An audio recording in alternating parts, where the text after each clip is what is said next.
Mateus capítulo 16. E chegando-se os fariseus e os saduceus para o tentarem, pediram-lhe que lhes mostrasse algum sinal do céu. Mas ele respondendo disse-lhes: Quando é chegada a tarde dizeis, haverá bom tempo porque o céu está rubro, e pela manhã, hoje haverá tempestade porque o céu está de um vermelho sombrio. Hipócritas, sabeis diferenciar a face do céu e não conheceis os sinais dos tempos? Uma geração má e adúltera pede um sinal, e nenhum sinal lhe será dado, senão o sinal do profeta Jonas. E deixando-os, retirou-se. E passando os seus discípulos para o outro lado, tinham se esquecido de fornecer-se de pão. E Jesus disse-lhes: Adverti e acautelai-vos do fermento dos fariseus e saduceus. E eles arrazoavam entre si, dizendo: É porque não nos fornecemos de pão. E Jesus, percebendo isto, disse: Por que arrazoais entre vós, homens de pequena fé, sobre o não terdes fornecido de pão? Não compreendeis ainda, nem vos lembrais dos 5 pães para 5.000 homens, e de quantas alcofas levantastes? Nem dos 7 pães para 4.000, e de quantos cestos levantastes? Como não compreendestes que não vos falei a respeito do pão, mas que vos guardasseis do fermento dos fariseus e saduceus? Então compreenderam que não dissera que se guardassem do fermento do pão, mas da doutrina dos fariseus. E chegando Jesus às partes de Cesareia de Filipo, interrogou aos seus discípulos, dizendo: Quem dizem os homens ser o Filho do Homem? E eles disseram: Uns João Batista, outros Elias, outros Jeremias ou um dos profetas. Disse-lhes ele: E vós, quem dizeis que eu sou? E Simão Pedro respondendo disse: Tu és o Cristo, o Filho do Deus vivo? E Jesus respondendo disse-lhe: Bem-aventurado és tu, Simão Barjonas, porque não foi carne e sangue quem tu revelou, mas bem meu Pai que está nos céus. Pois também eu te digo que tu és Pedro, e sobre esta pedra edificarei a minha igreja, e as portas do inferno não prevalecerão contra ela. E eu te darei as chaves do reino dos céus, e tudo o que ligares na terra será ligado nos céus, e tudo o que desligares na terra será desligado nos céus. Então mandou os seus discípulos que a ninguém dissessem que ele era o Cristo.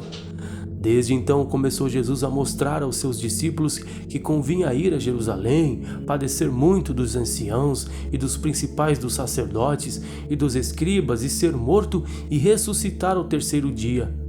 E Pedro, tomando-o de parte, começou a repreendê-lo, dizendo: Senhor, tem compaixão de ti, de modo nenhum te acontecerá isto.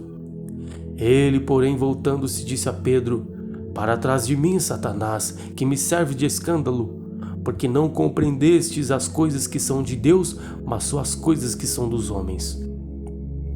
Então disse Jesus aos seus discípulos: Se alguém quiser vir após mim, renuncie-se a si mesmo, tome sobre si a sua cruz e siga-me.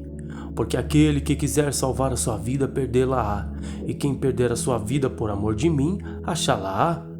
Pois que aproveita o homem ganhar o mundo inteiro, se perder a sua alma? Ou o que dará o homem em recompensa da sua alma? Porque o Filho do Homem virá na glória de seu Pai com os seus anjos, e então dará a cada um segundo as suas obras. Em verdade vos digo que alguns há dos que aqui estão, que não provarão a morte até que vejam vir o Filho do Homem no seu reino. Marcos capítulo 8. Naqueles dias, havendo muito grande multidão e não tendo o que comer, Jesus chamou a si os seus discípulos e disse-lhes: Tenho compaixão da multidão, porque há já 3 dias que estão comigo e não têm o que comer. E se os deixar ir em jejum para suas casas, desfalecerão no caminho, porque alguns deles vieram de longe. E os seus discípulos responderam-lhe: De onde poderá alguém satisfazê-los de pão aqui no deserto? E respondeu-lhes: Quantos pães tendes? E disseram-lhe: 7. E ordenou à multidão que se assentassem no chão.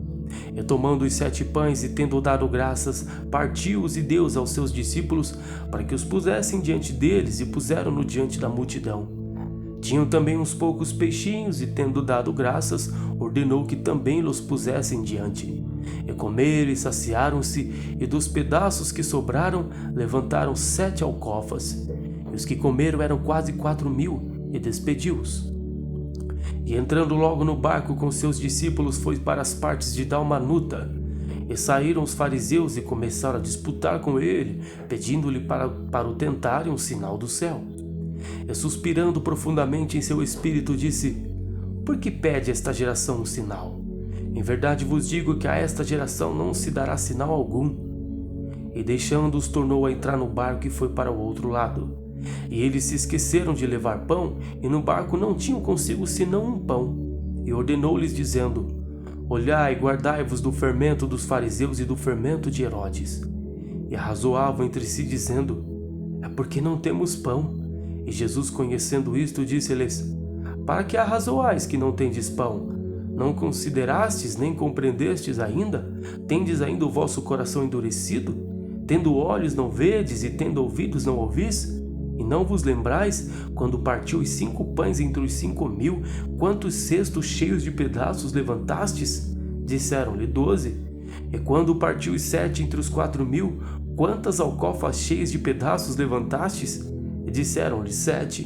E ele lhes disse: Como não entendeis ainda? E chegou a Betsaida, e trouxeram-lhe um cego e rogaram-lhe que lhe tocasse. E tomando o cego pela mão, levou-o para fora da aldeia, e cuspindo-lhe nos olhos, e impondo-lhes as mãos, perguntou-lhe se vira alguma coisa. E levantando ele os olhos, disse: Vejo os homens, pois os vejo como árvores que andam. Depois tornou a pôr-lhe as mãos nos olhos, e ele, olhando firmemente, ficou restabelecido, e já via ao longe e distintamente a todos. E mandou-o para sua casa, dizendo: Não entres na aldeia. E saiu Jesus e os seus discípulos para as aldeias de Cesareia de Filipe, e no caminho perguntou aos seus discípulos, dizendo: Quem dizem os homens que eu sou? E eles responderam: João Batista, outros Elias, mas outros um dos profetas. E ele lhes disse: Mas vós quem dizeis que eu sou? E respondendo Pedro disse: Tu és o Cristo. E admoestou-os para que a ninguém dissessem aquilo dele. E começou a ensinar-lhes que importava que o Filho do Homem padecesse muito, que fosse rejeitado pelos anciãos e príncipes dos sacerdotes e pelos escribas, que fosse morto, mas que depois de 3 dias ressuscitaria. E dizia abertamente estas palavras. E Pedro o tomou à parte e começou a repreendê-lo. Mas ele, virando-se e olhando para os seus discípulos, repreendeu a Pedro, dizendo: Retira-te de diante de mim, Satanás, porque não compreendes as coisas que são de Deus, mas as que são dos homens. E chamando a si a multidão com seus discípulos, disse-lhes: Se alguém quiser vir após mim, negue-se a si mesmo e tome a sua cruz e siga-me. Porque qualquer que quiser salvar a sua vida, perdê-la, mas qualquer que perder a sua vida por amor de mim e do Evangelho, esse a salvará. Pois que aproveitaria o homem ganhar todo o mundo e perder a sua alma? Ou que daria o homem pelo resgate da sua alma? Porquanto qualquer que entre esta geração adúltera e pecadora se envergonhar de mim e das minhas palavras, também o Filho do Homem se envergonhará dele quando vier na glória de seu Pai com os santos anjos.